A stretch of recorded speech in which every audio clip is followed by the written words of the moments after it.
Hi everyone, welcome back to another episode from Crazy Gamer.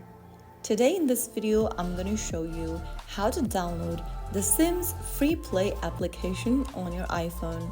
First of all, unlock your iPhone and make sure that it is connected to the internet via Wi-Fi or mobile data. Now locate your App Store icon from your home screen and tap on it. In the search box, type in The Sims FreePlay and search. Look for this application from Electronic Arts.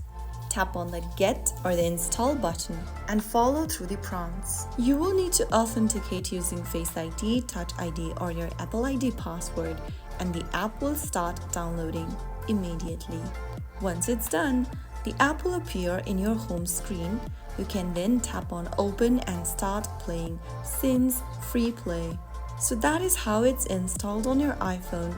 If you found the video helpful, don't forget to like, share and subscribe. I will see you in the next episode. Thank you for watching.